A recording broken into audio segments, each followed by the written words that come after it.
Well, good afternoon, everyone. My name is Pastor Sean Hiska, and the pastor here at Westminster Presbyterian Church, and we are so thrilled and thankful you all came out, and so thankful for dear friend Gail for us to co-host this event together, welcoming one of my dear friends from Philadelphia, Noah.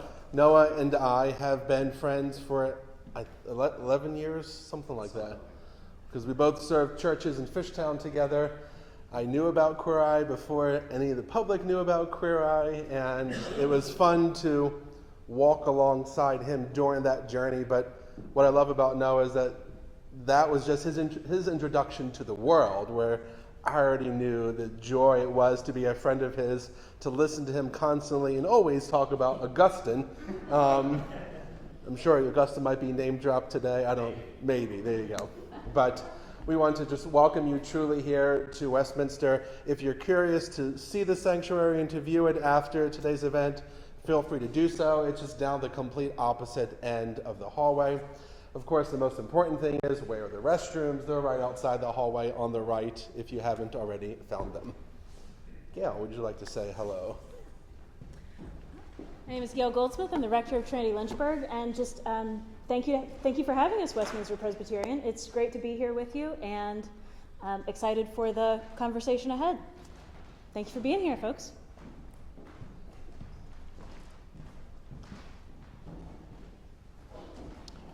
Should I put this on?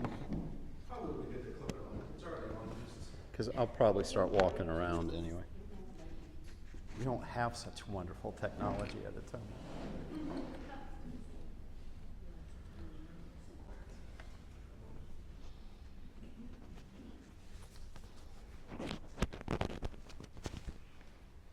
There we go. Hello, and thank you for the invitation to be here. And some of you might be wondering, well, who are you to be qualified to speak on such things? So let me give you the rundown, because a couple of things have changed since Sean and I even last hung out. And that is, I'm still at Atonement Lutheran, but I'm also at St. Michael's Lutheran. That's ominous. St. Michael's Lutheran, which is just down the street. It's about half a mile from Atonement. Yes. Can I interrupt you? Please. My ears are more mature than yours. Huh? Yeah. You see that person right there? You want me to talk to them? Yes, but that way I'll hear you in between. All right. Yeah, and by all means, please feel free to interrupt me and say, speak up. Wonderful example. Speak up, or I don't understand anything that you're talking about. Can you please explain that more?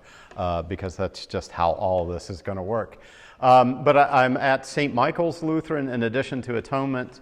And then my doctoral advisor pulled me aside at one of our Synod assemblies, which is one of our big Lutheran get-togethers.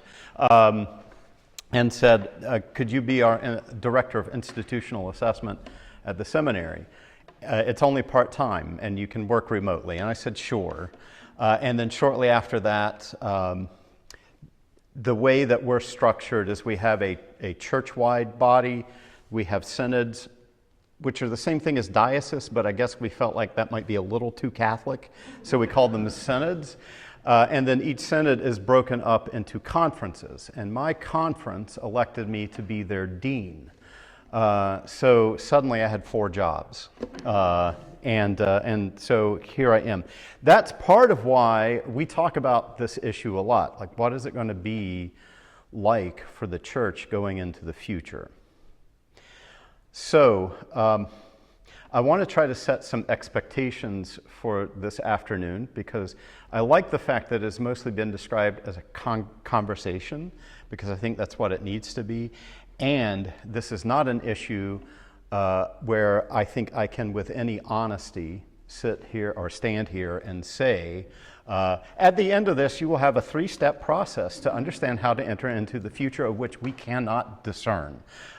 So what I'm hoping to do is to convince you of a disposition or sensibility that the church might have as it moves into the future. That sensibility I figured out in the middle of writing my dissertation about Augustine. Augustine of Hippo, bishop in North Africa during he lived during the 3rd and 4th centuries. And I started my dissertation with the question of, everybody keeps saying that Augustine has this understanding of the church as what we would call its own politics. And I said, that seems right, but I have no idea what that looks like. So I wanted to figure out what it was. And everybody I read, nobody explained what that looked like, at least in a way that I felt like I had an answer. So that's what I decided to do my research on. And Augustine's answer is something that is not going to be appetizing to a North American church. Augustine's answer of what the politics, as it were, of the church is martyrdom. Now he, like most pastors nowadays, you've probably heard a sermon on martyrdom, maybe, and the pastor will quickly caution their congregation. Now, we don't mean that you have to go out and get killed by the government. And Augustine said the same thing to his congregation. But what it does mean is that this is the conclusion here at the beginning. What it does mean is that the church needs to let go of its pursuit of power and instead be willing to die, even as an institution, in order for the church to thrive. Unless a grain of seed falls into the earth and dies, it cannot bear fruit. But if it does, it will bear much fruit. The conviction that Augustine, and I'm going to bring Bonhoeffer into the discussion now also, Dietrich Bonhoeffer, both convinced that if the church adopts that kind of disposition, it will be a better witness because it is following its Lord. Because that's what happened to Jesus. He died. And that we can trust that what happened to Jesus after he died is the same thing, is the same promise that the church has as it goes through whatever it's going to go through. Let me pause there and say, are there any questions? Because that's it. I'm done. No. So I have a PhD and I'm a pastor, so I can go on forever. But let me just pause there. Now, when you say die, Mm-hmm. you mean disappear? Because when I was in China, Mm-hmm. the Christian church in China, believe it or not, is vibrant. Right. There are theological seminaries in China, but you do not know what facility you are worshiping in, what it was during the time before China is what it is today. Mm-hmm. But there are no denominations, but it's the Christian Church of China. Is that the kind of dying that you're talking about? That's a good question. And I think maybe what do we mean when we talk about a post-Christian world might be good things to kind of sort out here at the beginning. What does the death of the church look like? I don't know. But what I do know is in Matthew, Jesus says, upon this rock I will build my church, and the gates of depending on what translation you're reading, the gates of hell or the grave will not prevail against it. So in other words, it won't go away, but, and that's why I'm trying to say institutionally, it may die. In other words, it's going to have to give up things that it's gotten used to, especially in the West, so Europe and North America. It will have to give up things that it's gotten used to having. So And that gets tied into what do we mean by a post-Christian world. So before I started in Philadelphia, I was at a church in Raleigh, North Carolina. I probably don't have to say Raleigh, North Carolina here. I have to say that in Philadelphia, but probably not here. A church in Raleigh, which is an unusual church for Lutherans in the South, because we had 1,200 baptized members. And the thing that's unusual for Lutherans and for like churches in general, half of that membership was under the age of 18. So it was a peculiar place. But in Raleigh, we could count on that there would not be a marathon through the city on a Sunday. It would happen on a Saturday, maybe a Sunday afternoon, but not Sunday morning. Like a run through the city, like a sponsored run through the city, that wouldn't happen. I remember growing up in North Carolina when basically all you had to do on Sunday was church or television. Everything was closed because the culture was that had put church kind of at its center. It was an expectation that people would do, which is part of how we've ended up with so many churches, is it was just expected that everybody, you build a church and people are going to show up. It's just going to happen.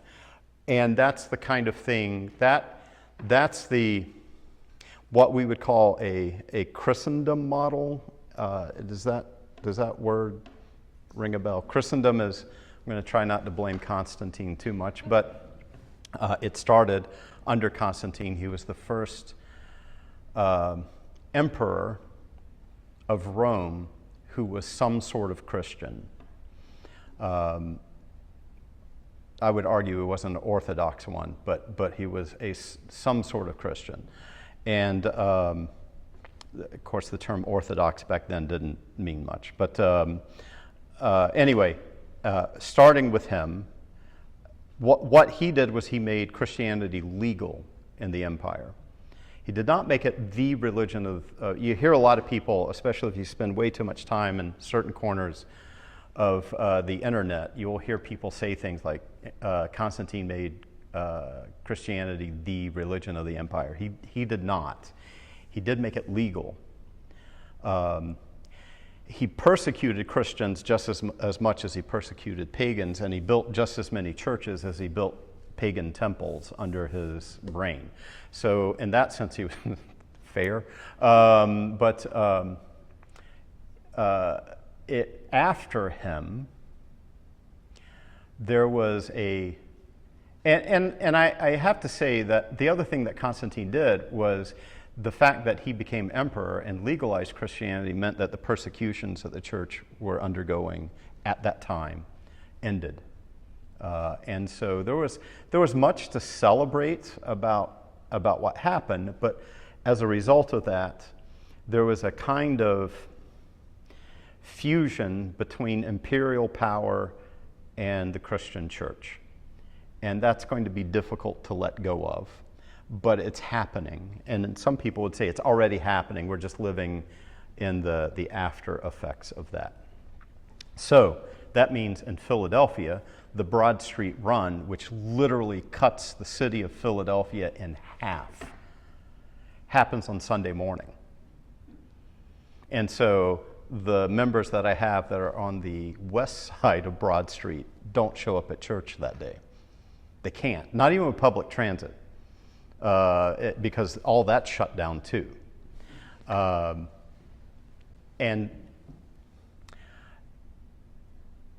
Christmas parties are not central to churches in my neighborhood. They happen at Frankfurt Hall, which is the very kind of posh beer hall on Frankfurt Avenue.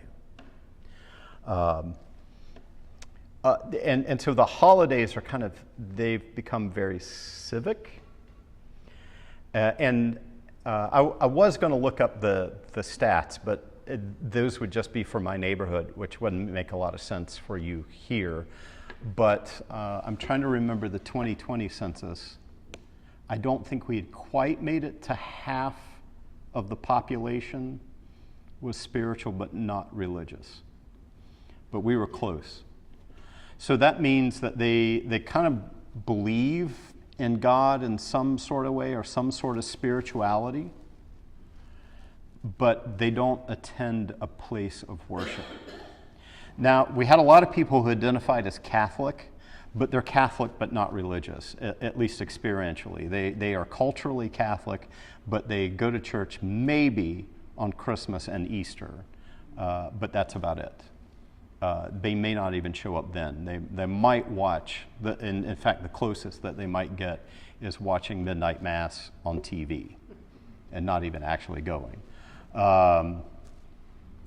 Because my congregation had some field ed students from the local seminary who had tried to go door to door, trying to get people to come to church, and almost everybody said I'm Catholic, but like the Catholic Church is kind of empty too, so they're not going. And that would be the other thing. That's the other. Have you noticed any changes in demographics as far as attendance goes with churches here in the past 20 years? And I already know what the answer is: gone down, because it's true for everybody. There are certain groups of Christians who like to say, oh, all those progressive Christians, they're in decline. And the truth is, in the late 90s, when I was becoming Lutheran, we had twice as many members as the Missouri Synod did. We still have twice as many members as the Missouri Synod did, and we've lost 50% of our membership or more. So it's just a reality that has been true since World War II. Decline is not new. It has been common for Christians in North America for a while. What has happened is that the rate has accelerated. And this is a hunch. I don't have any hard data on this, other than that it lines up on the graph. But if you look at where the rate of decline doubles, it happens between 2000, it starts in 2001 and then picks up by 2008. The two big religious events in that time period is 9/11. I call that a religious event because we had an uptick in attendance right after 9/11, and then it dropped again. I think it's because the church did not really know how to respond. And it kind of took this as, oh, it's our moment to turn things around. It was not our moment to turn things around. It was our moment to be martyrs, and we're so used to being in this build it and they will come sort of position that we just said, oh, we just have to keep doing what we're doing, and people will stay. That's not what people were looking for. The other thing that happened was the sexual abuse scandals in the church. And none of us responded appropriately to that. And I can tell you, by talking to people, and you may experience this too, but a lot of people who are not religious do not see a difference between Catholics, Lutherans, Episcopalians, Baptists, Presbyterians. It's all the same to them. And so by the fact that there was no significant response from the church, I think those two things are what have accelerated. This accelerated decline is not necessarily a bad thing. It may just be that the church is letting go of all the things that it has gotten used to doing, or I shouldn't say doing, that it's gotten used to being given. And now it's going to have to figure out how to do. And I originally intend this as a prop, but here is my prepared notes for this event. It's blank because this is an issue. I actually asked for this so I could take notes when we get more discussing, and I don't know what the answer to your question is, and I need to write it down so I can figure it out later. I'm in a sense unprepared for this because this is what we would call it's not a technical problem, it's an adaptive problem. And the difference between those two things is a technical problem is when you drop your phone. Oh, that's not my phone. I'm not going to pull that out. When you drop your phone and you crack the glass and you're like, I take this to the repair shop, or it's so old I'm just going to get it replaced. That's a technical problem. There's a manual out there that you can, or a professional has. There's a professional or a manual out there that you can go to and consult who can say, the genius bar is there to solve your technical problems, right? An adaptive problem is one for which there is no manual. And it used to be that I in particular, have a lot of trouble trying to example of an adaptive problem because they're just kind of hard to grab onto. But an excellent example of an adaptive problem is how do you continue to be church during a global pandemic? There is no manual for that. The church has gone through one before, but it didn't write down what to do because, frankly, it wouldn't have mattered anyway. The last time there was a pandemic, the church wasn't also having to deal with internet and all those possibilities. And instead, we had to build the plane while we were flying it. That's an adaptive problem. That's what it looks like. You're building the plane while you're flying it. So you were talking about here in the United, I guess just in this area, I don't know, but the United States with people not coming to church, are they also having those issues like in Europe, like with the Vatican? Yeah. How are they addressing? Europe's been ahead of us, and actually there are some interesting examples in England. So the Anglican Church and the kind of Scandinavian churches and Nordic and Scandinavian churches are beginning to experience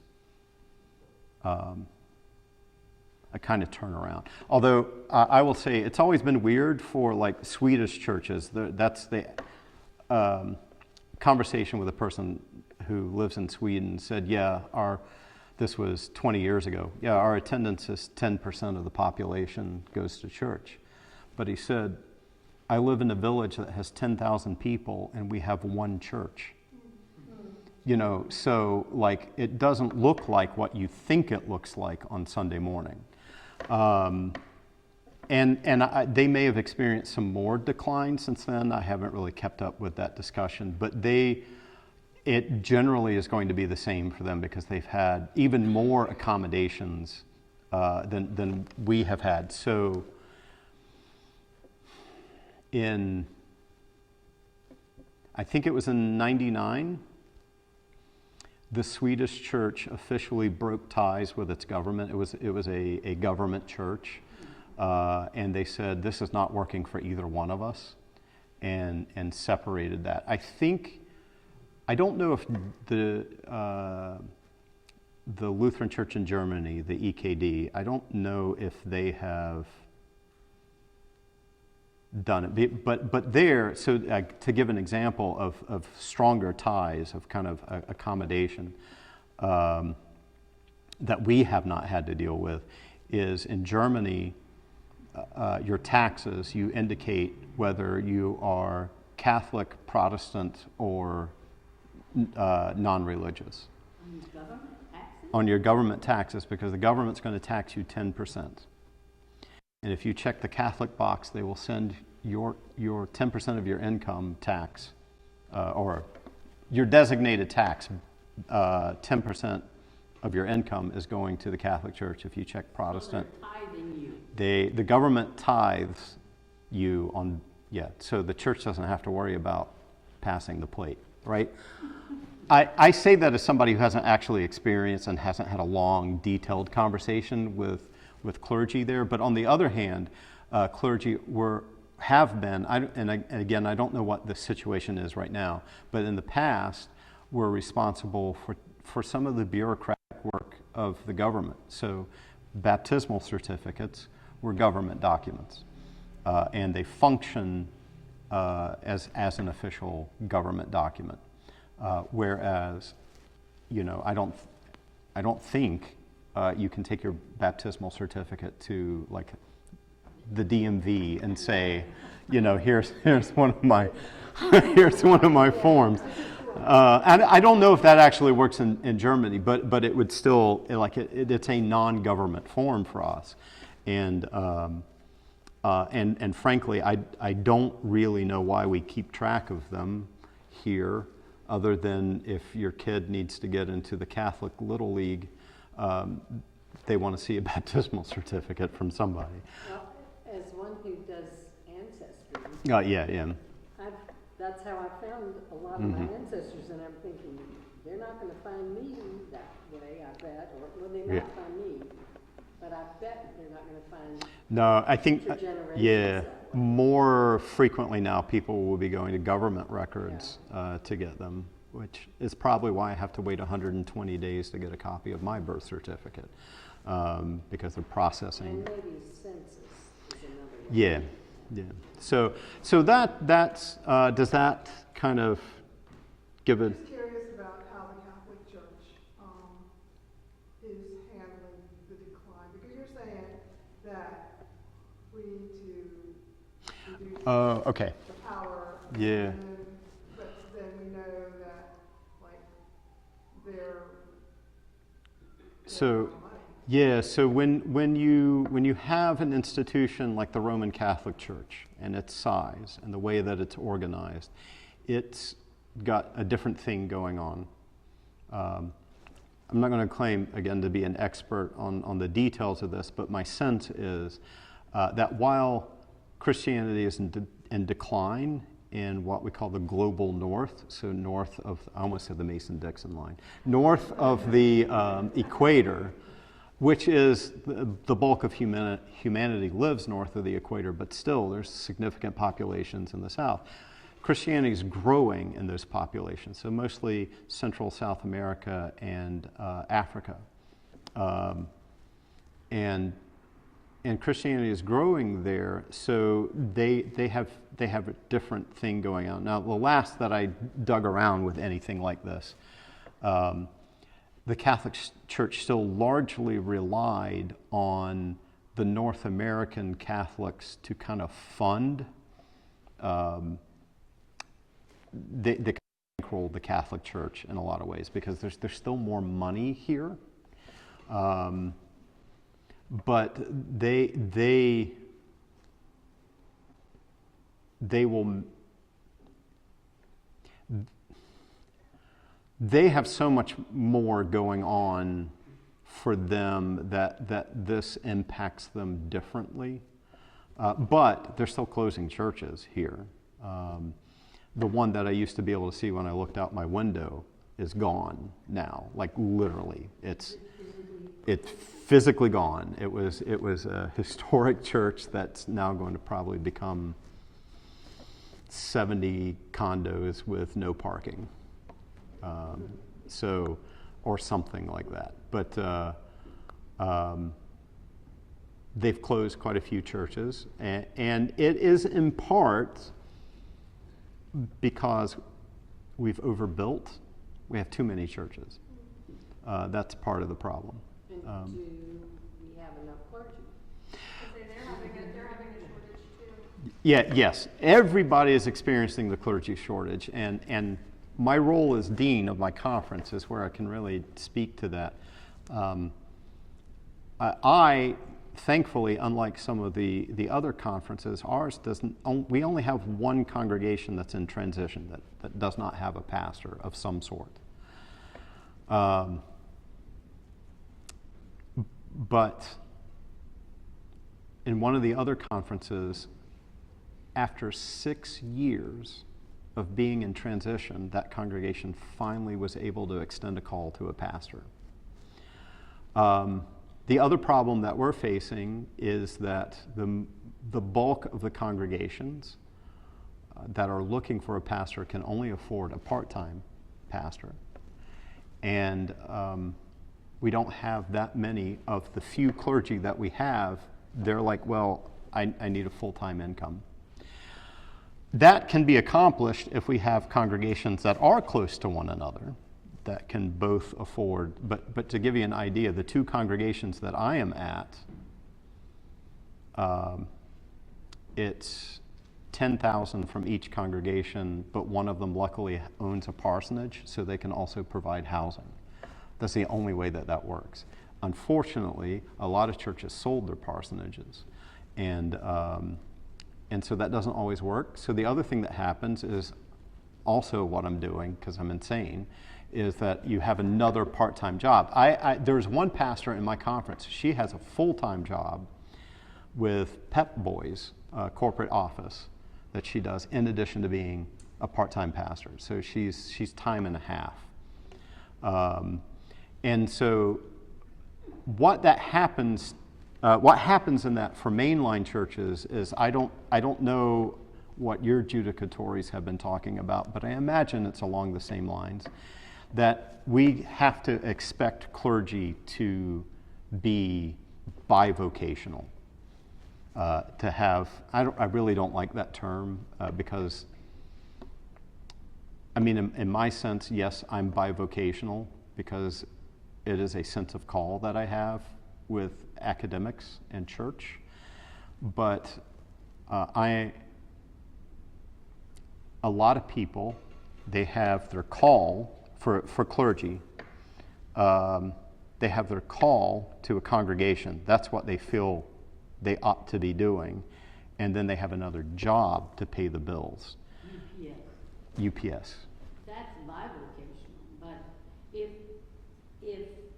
but you have two congregations, you're not bivocational. I have two congregations and then my director of institutional but assessment. It's still part of.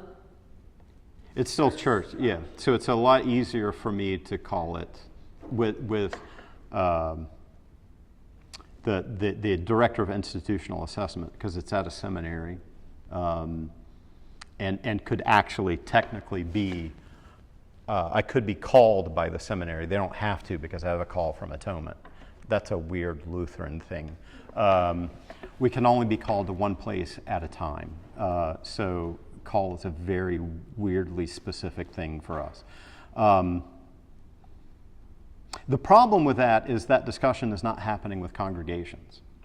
So congregations that are used to the pastor kind of being around and available whenever you've gone into the hospital, or if there's any kind of, not even crisis, just general availability to visit or whatever, that's going to be gone because the pastor is not going to be as available, because increasingly so. So my job at the seminary pays 3 times as much as one of the congregations can. And so, yes, when the seminary needs my attention, it gets it because, you know, I decided to get a PhD, and so now thankfully it's not Sally Mae that I owe, but I have student loans, and that's, I hit the cap on how much you can borrow. That's just to give you an idea. That's like $300,000. So yeah, to pay the bills, to prepare for retirement, anything like that, my attention goes towards the in this case for me, I still think a legitimate call that can pay those bills and meet those needs. Well, no, you have a city. Mm-hmm. Okay, now, put yourself down here in Central Virginia.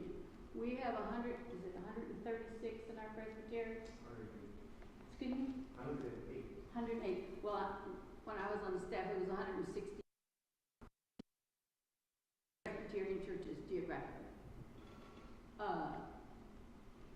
But the differences between First Pres Lynchburg, First Pres Roanoke, First Pres, and a little rural church. Right. I mean, they don't have. Yeah, we're wrestling with that too, because even with the Southeastern Pennsylvania Synod, which is where Philadelphia is, also it covers Philadelphia and the 5 counties, and so we actually have rural congregations in our settings. I don't know for sure, but I believe that most of them are probably part-time. And so what SEPA Synod does is not necessarily going to be the same thing that the Presbytery here can do. So urban churches and rural churches have a lot in common. The big difference being that urban churches have a little more access to resources because of their situation than a rural church. Well, again, I don't know what they are here, but in Fishtown there were things like the Pentry Special Services District, which we have gone to as Atonement several times and asked them for $50,000 to fix this or that, and they've said here. They're a grant-giving entity that's they're funded by the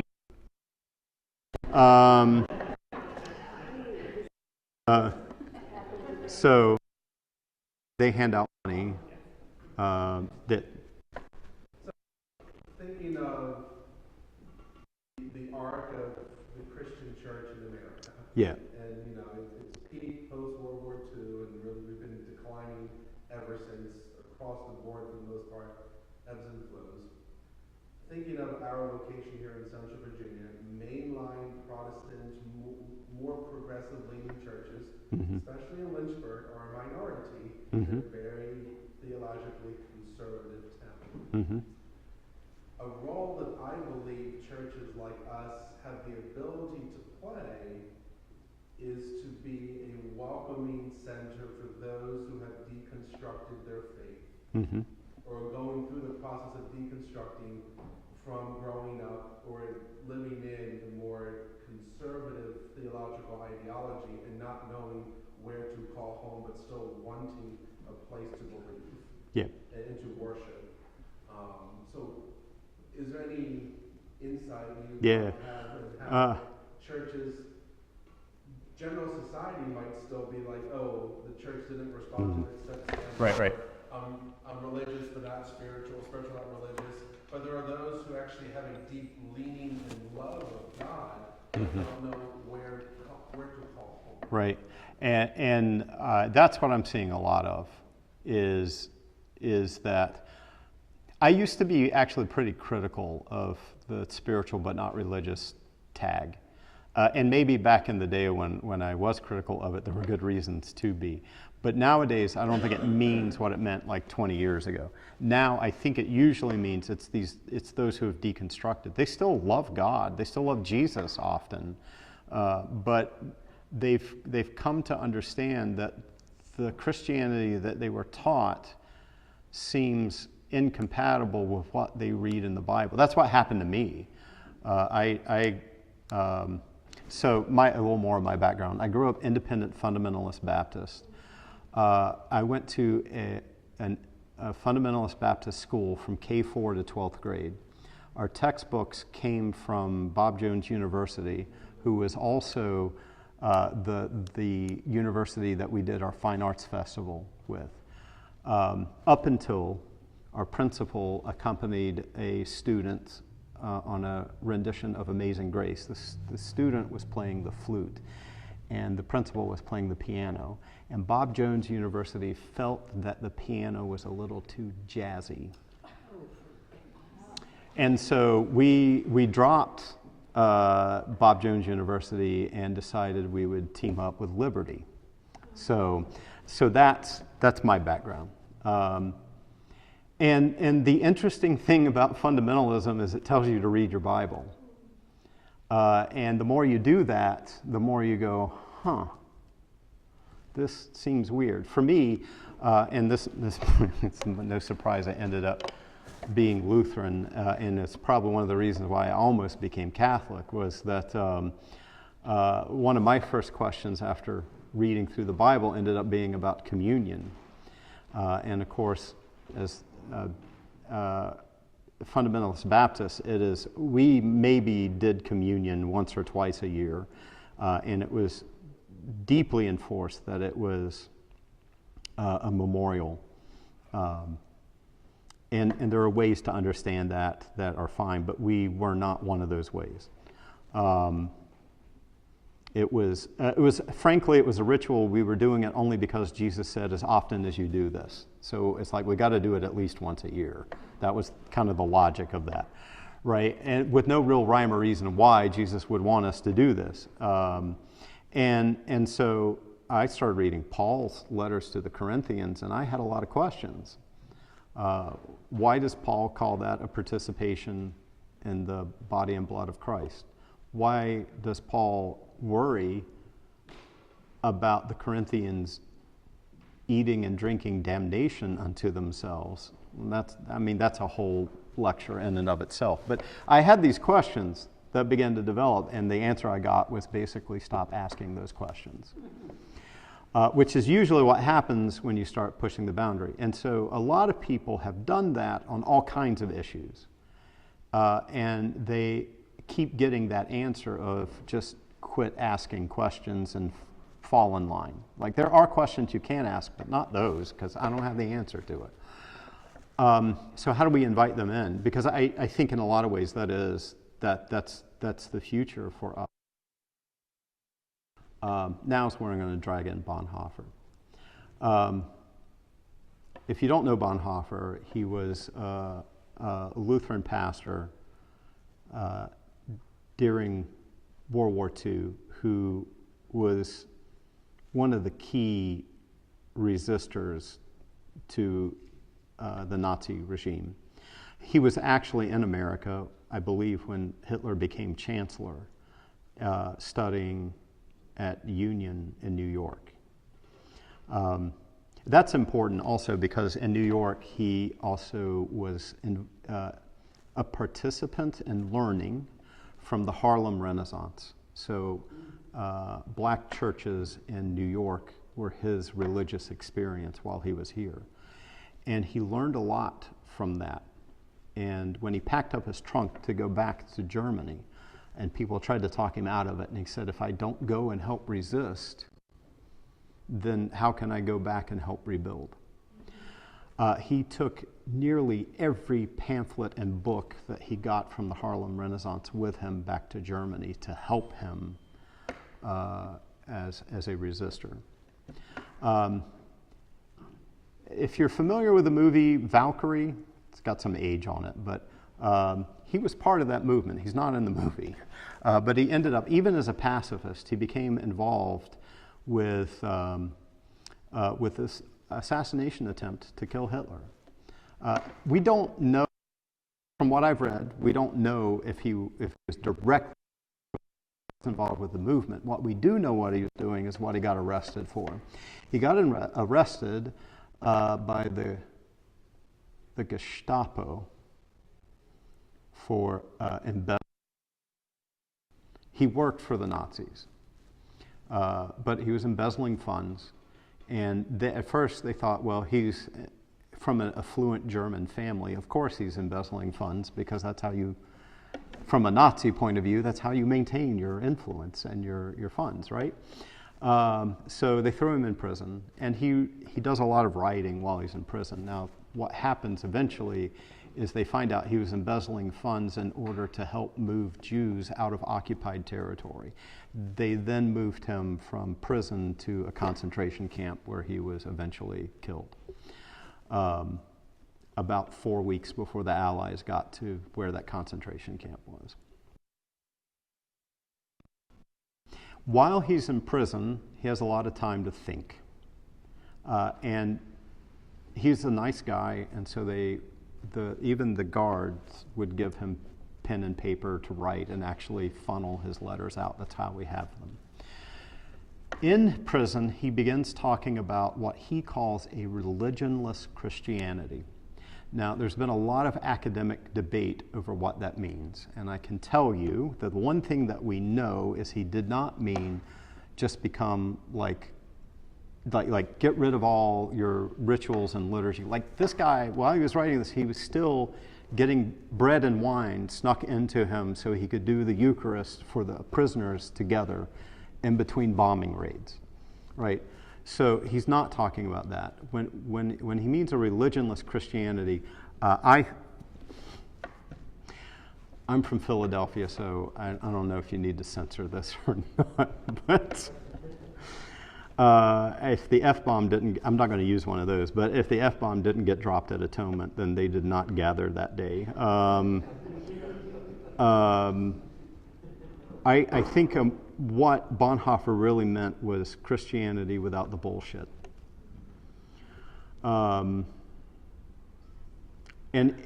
through the letters, he kind of describes what that means. He means that we need to give up on, number one, we need to talk about salvation in the context of the here and now, as Judaism does, and not put all the emphasis on salvation being the afterlife. Salvation literally means healing.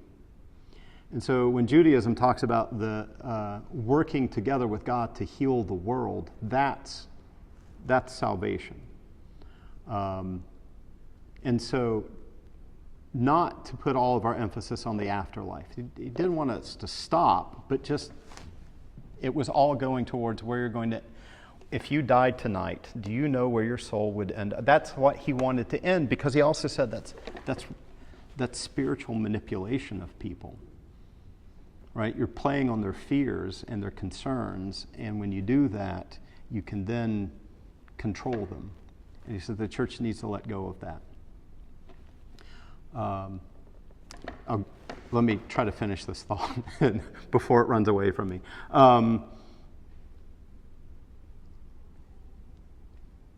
And so he asked this question that I think kind of helps put this all into context, which is getting back to I don't know how to do it, but it's this sensibility. If Christ is Lord of all, how does Christ become Lord of the non-religious?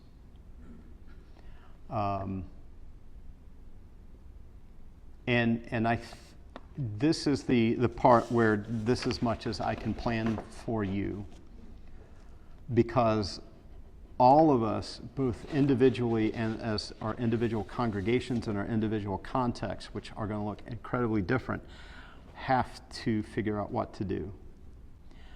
One of the little things that I've done at Atonement, almost all of our churches, I'm willing to bet you have a What We Believe page on your website. What? I'm sorry. A What We Believe. What are Wait, beliefs?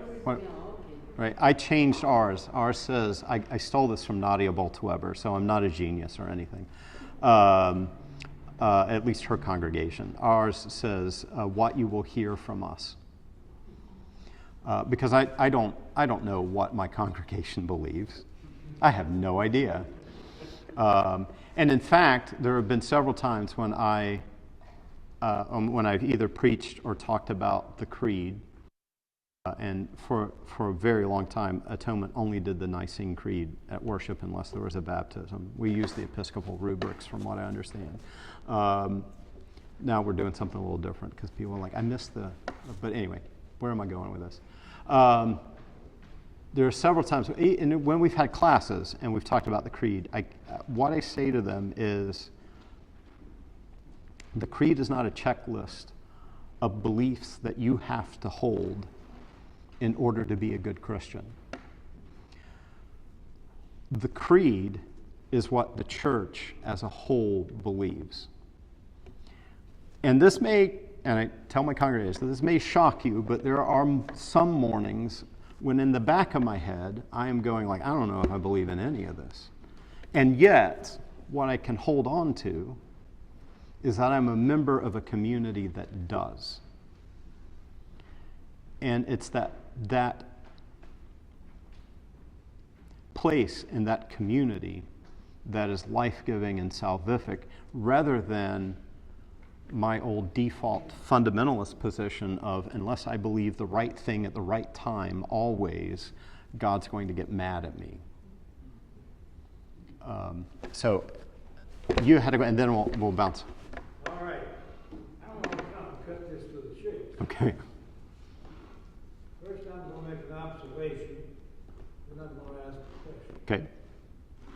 It appears to me in the last 75 years that the conventional church is getting smaller. Mm-hmm.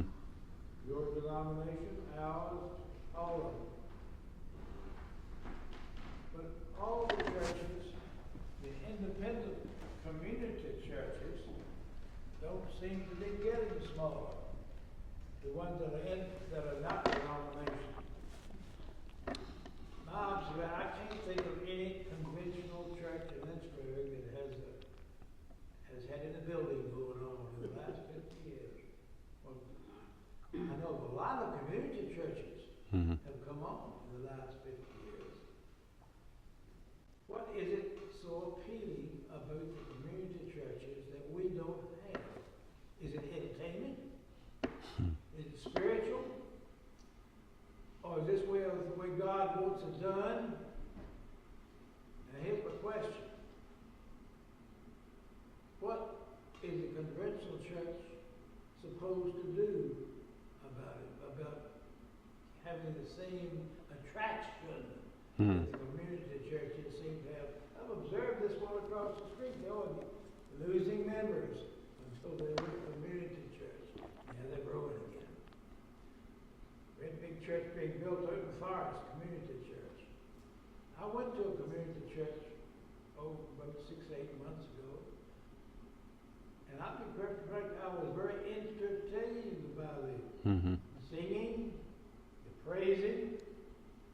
And I had a right good preacher too. He brought it right down to earth. He was not philosophical, he was very biblical. What is it about the conventional church that's me getting smaller and watching the unconventional churches get bigger? And that's my question. Yeah. I don't know the data on them, but my guess is they only look like they're growing. Like individual congregations for sure are growing, but where are those people coming from? Probably an older community church that's now in decline. Probably. I don't know, and that's my guess. But what data we do have seems to suggest that nobody's getting out of this decline. Now, there is some growth. Actually, let me take that back. There is some growth among what we call evangelicals. But that, I don't think that's as clear that we know from observation what's really going on with that. I haven't spent enough time digging around with that. My guess is, from my experience with some of those kinds of churches in my neighborhood, they're better funded. They roll in with a full-time pastor from the get-go, who often has some staff and a lot of money to throw around to rent very expensive and beautiful places that are more contemporary, and buy coffee and donuts from the high-end coffee place and the high-end donut place. And in one case, one of those churches in the Philadelphia area will not open a new site unless they have raised close to $100,000 for just the light and sound system. Now, I think that where there's an appeal there, it is, this is a guess. If that's all I can do at this point, because I don't. You ask a very interesting question that I don't know that we've done a lot of research on, and I think it's certainty that there's this and that, and it's all put in a very entertaining and emotionally appealing package. usually with a really good youth program somewhere in there. You know, a man 2,000 years ago fed people to get them to come. It worked. Yeah, okay, so you just triggered a thought for me there. Back in the day, 20 years ago, Purpose-Driven Church came out, which it was really for building one of these kinds of communities. And in that, part of the argument was like churches ought to grow. That was I can't remember the author's name. Rick Warren. That was Rick Warren's argument. Churches ought to grow. Book of Acts, thousands of people in one day. And then he made the mistake. I'm going to go ahead and play my card early. He made the mistake of appealing to John chapter 6. Jesus had over 5,000 followers. Like, clearly Jesus was also into church growth. And I was like, yeah, but by the end of chapter 6, he's down to 12. Like, he went from 5,000 and some odd people following him at the beginning of chapter 6.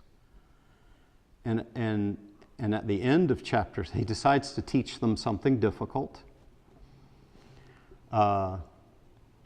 which, depending on your theological disposition, may or may not have been about the Eucharist. And then he turns to those 12 and he says, "Are you going to leave also?" And that's when we get to the point of chapter 6 where Peter says, "Lord, to whom shall we go? You have the words of eternal life." And so he leaves, going out of chapter 6 with 12 disciples down from 5,000 plus. 5,000 men plus women and children. So growth is in that sense, a dangerous metric for us figuring out what we ought to do and what we ought not to do. Because sure, there's still Acts. There's still the congregation that I was at that was insanely large for a Lutheran church in the South. And so growth, whether it's there or not, is not an indicator of whether we're doing anything right or wrong.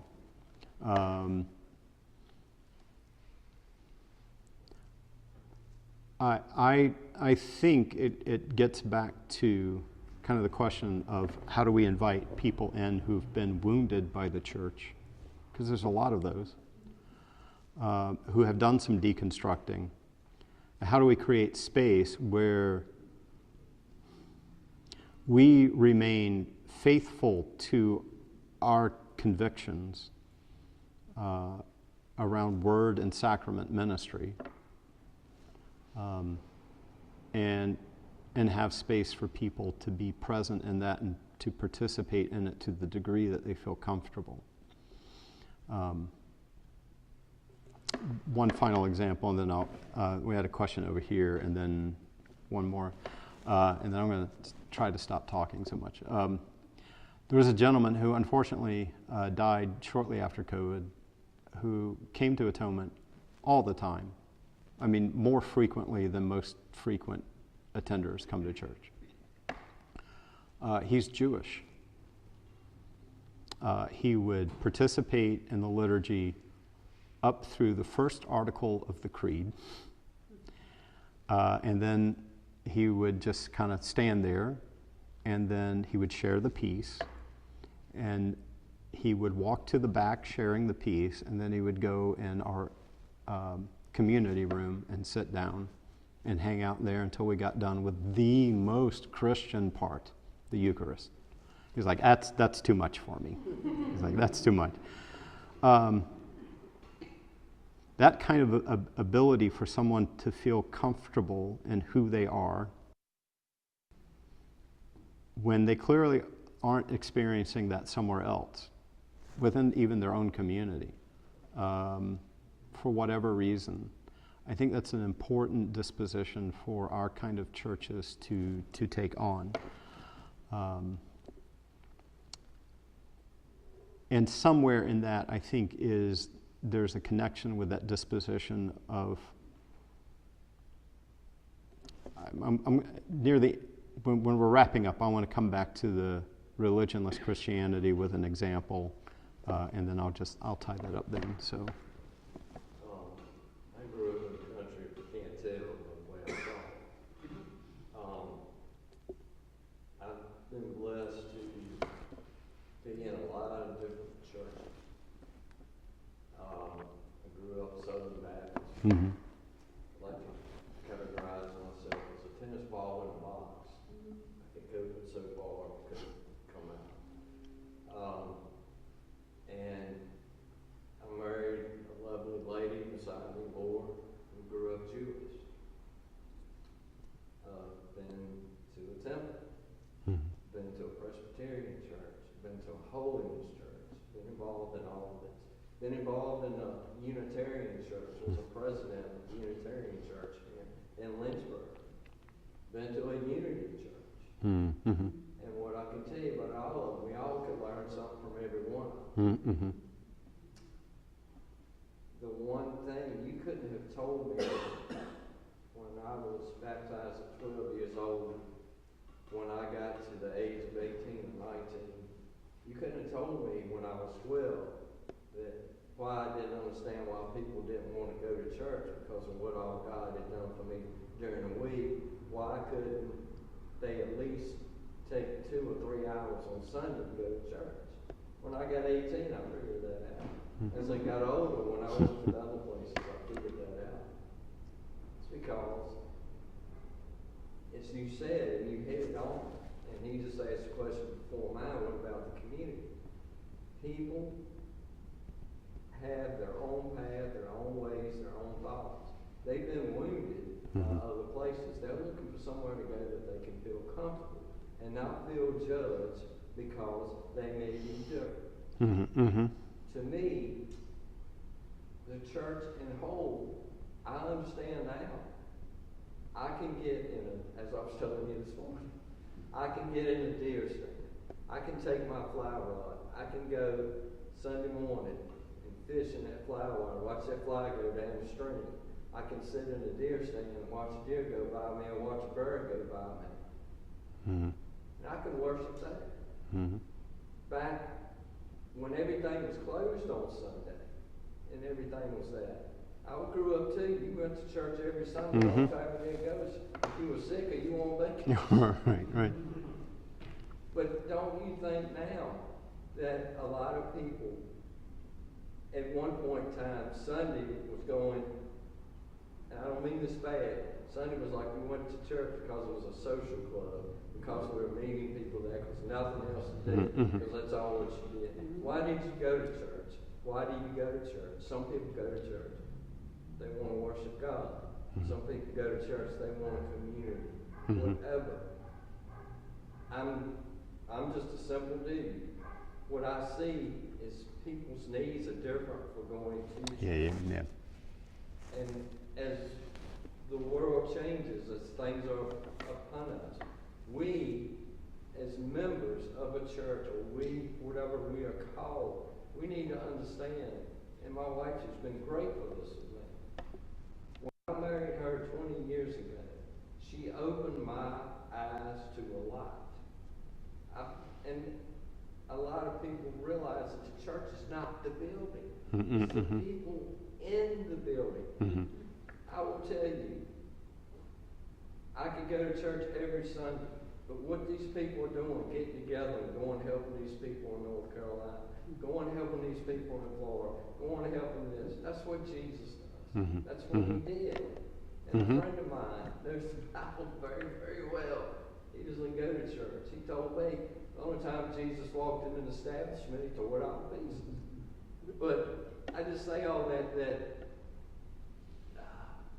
I think as members, we need to understand that everybody's different. And we can't do that sometimes. I think the reason they come to community churches is because it's a community church. It doesn't have a name on it. Methodist, Presbyterian, Episcopal, blah, blah, blah. But so like what we used to call denominational loyalty is pretty much gone. And I think you're right in that the things that churches are used to arguing about don't matter to the bulk of people out there. And that's one of the things that, that would be for me one of the things we have to let go of, And it's no longer just like what color the carpet should be. Like you guys settled that pretty well throughout this building, right? So you don't have to worry about that. But that it's beyond that sort of thing. And I think I don't know about the community churches around here, but the examples that I used for Philadelphia are only part of those. The other half is groups of people who have done deconstructing kind of stuff, finding one another and getting together and continuing to do that. And in that sense, those community churches have figured out the thing that we haven't figured out. And in that sense, we definitely could learn a lot from them. Before I get into there were other hands up. So, community church question, I'm still thinking about it. One of my favorite conspiracy theories is that, so there's the illusion of non-denominational. There's a denominational called ARC churches, the Association of Related Churches. I was down the street from one in Alabama, and they call themselves a community church, but they're connected to a larger denomination funding apparatus. And it's not like what you were talking about with we don't start until we have 100K. And my conspiracy theory is that they're going to go the way of the Hillsong scandal very quickly. There's going to be a documentary very soon Frequently, yeah. And to me, it seems like the illusion of community, because it's a very top-down decision-making model, whereas the three denominations, at least bare minimum in this room, are highly democratic structures. We elect leadership from within the congregation.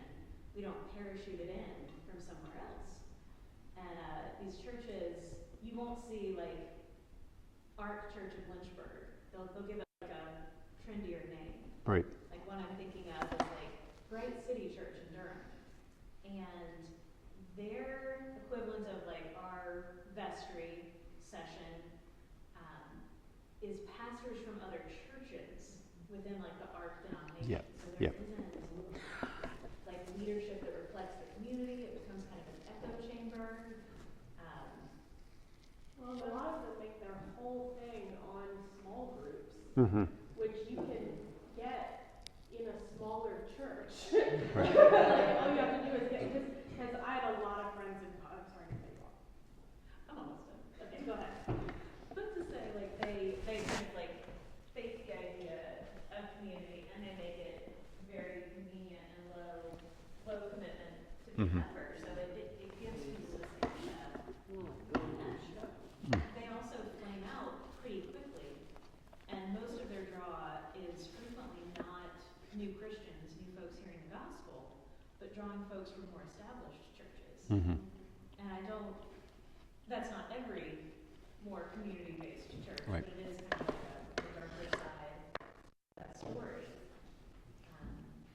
Yeah, If that. there's time for discussion around the room later, I think, gosh, y'all chose to be here at 3 p.m. on a Sunday afternoon, and I know a lot of y'all went to church this morning. I'd like to hear about what people see Yeah. as the gifts of faith, institutional decline. What folks here see as the gifts of faith in that. If I can tag in right quick and just say, that's the other thing with community churches is that none of them are the same. I was trying to avoid picking on one in my neighborhood, but there's one that gives the appearance of being non-denominational. They are in fact Orthodox Presbyterian. They went to Westminster Seminary in Philadelphia.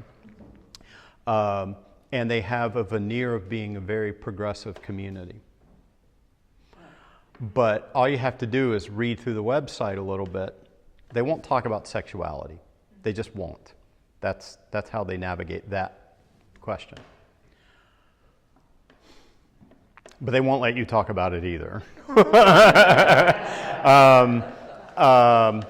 Or certain ones cannot be shown, or will probably be told in some way that they're not welcome, is what I suspect. I don't know, but what I do know is if you scratch through their website long enough, you will see that they have a fund for helping seminarians. And it says males going into seminary. You can look at all the small groups.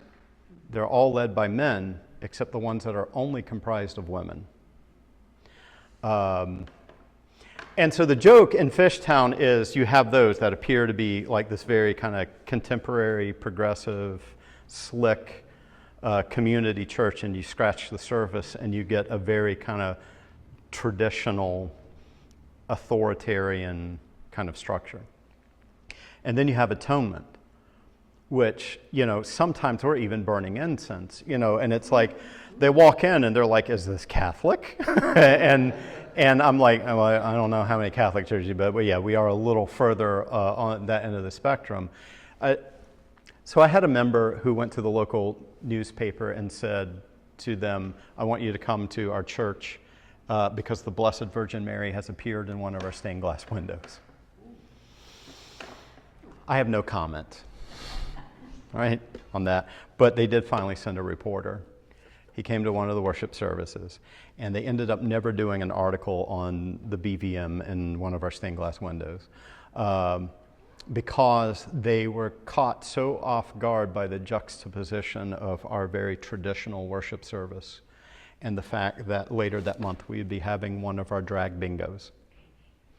And when the reporter asked me about that, he was like, so you guys look really Catholic.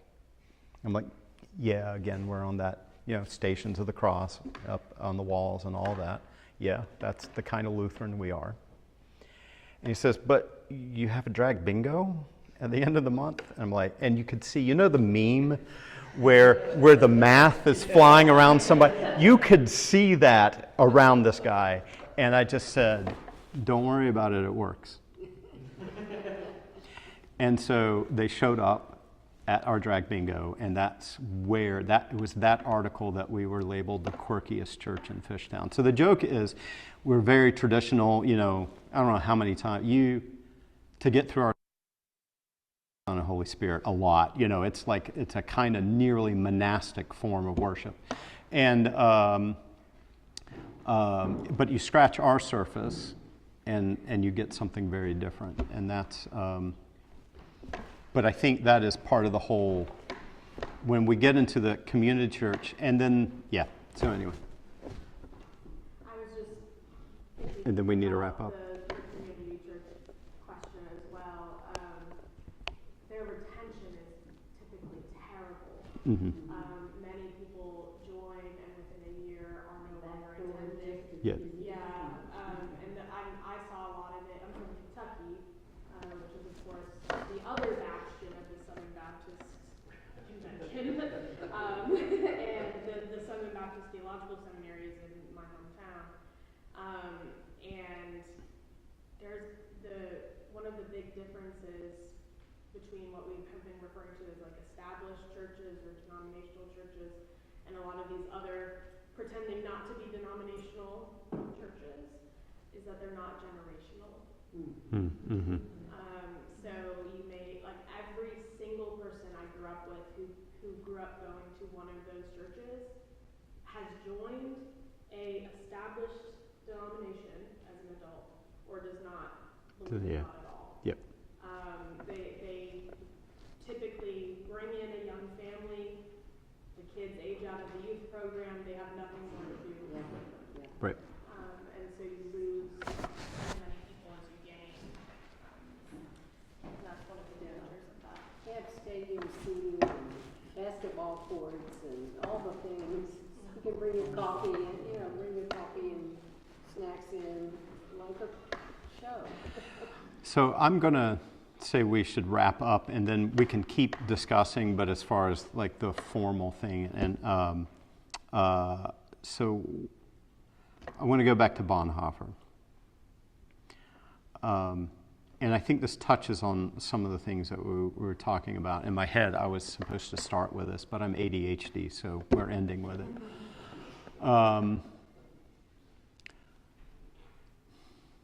Bonhoeffer, the other thing, and along with this religionless Christianity, part of what he's asking about that is, for him, it was how do you be church after World War I and II? Which were not yet World War I and II yet. They were just the World War that,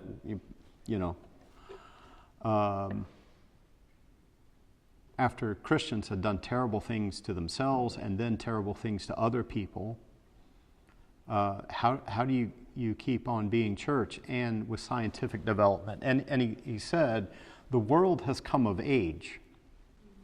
It no longer needs the mythologies that it has relied on for so long. And he didn't mean that mythology in the negative sense of like made up stories. What he meant was like these kind of fantastical ways of communicating truth.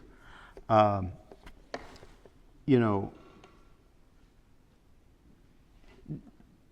for the longest time, this question has been played out in the church as the dialogue between faith and science. And I think it's becoming bigger than that now.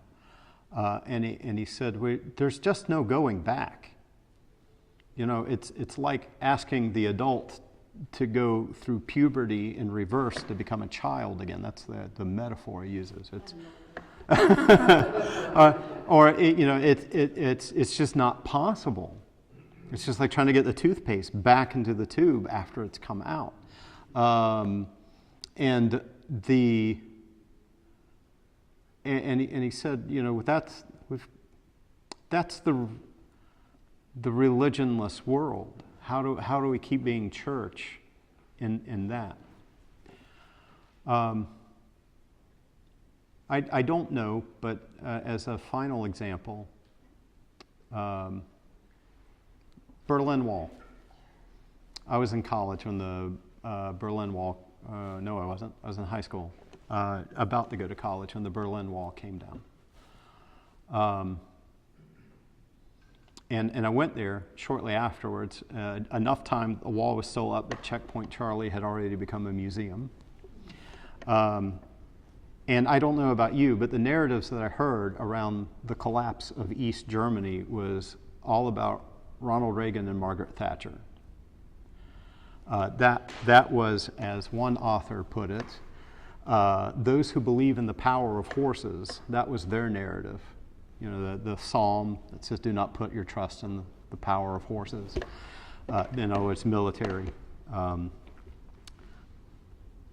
What really happened was that there were a bunch of churches, many of whom had been students of Bonhoeffer in his underground seminary, who started holding prayer vigils. Some of them actually did pray. Others they went hiking. Others, they just sat in a room and chatted. But in every instance, it was a safe space for all the people who showed up, whether they were religious or not, to talk about how terrible it was to live under that regime. And they could get away with it. And eventually, people wanted to do something. And weeks before what would eventually be the collapse of the Berlin Wall, there was in Leipzig a plan. That's Bach's church, by the way, I think is where this happened. Don't quote me on that, but it's at least that town. They were going to have a candlelight vigil in which they were going to march out, I think, to the town square. And the government got a hold of this the idea that this very public protest was going to happen. They had no idea what was going to happen. But everybody knew that if you wanted to participate at this particular time, you would leave your home with a lit candle and process. 70,000 people walked out of their homes in front of tanks and machine guns with lit candles. as a result of the church being the church. And it was because of that that the wall came down. That was the reason. Excellent book by Dirk G. Lang. Today, everything is different, which was a line that somebody said that evening. I think that holds an example of what it might look like to be a martyrdom church that quits worrying about the silly things that we worry about and starts talking to people about what's going on in their life, or creating space for them to talk about what's going on in their life. And I think the ability to speak the gospel in the midst of people struggling with what it means to get through the day is the key to what it means to be a church in a post-Christian world.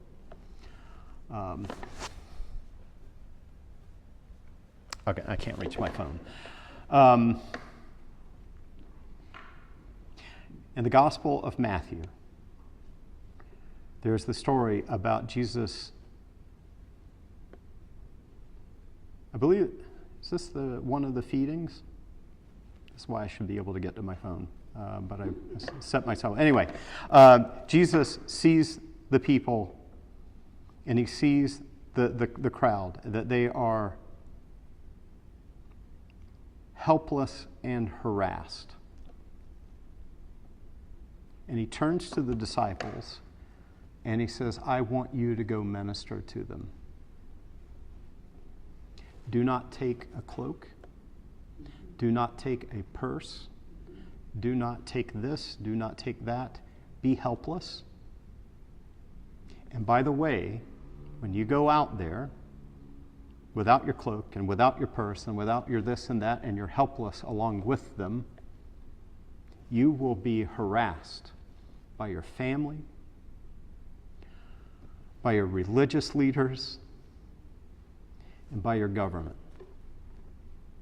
In other words, he asked them, his disciples, to go and so identify with those people that they would take the same risks that those people have to take.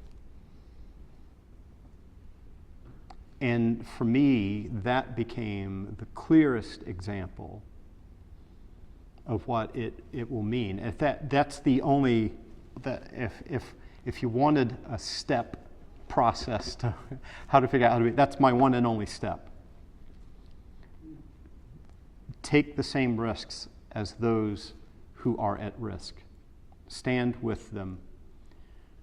Become helpless and harassed as they are, except that you have the gospel. And that will make all the difference in the world. Thank you.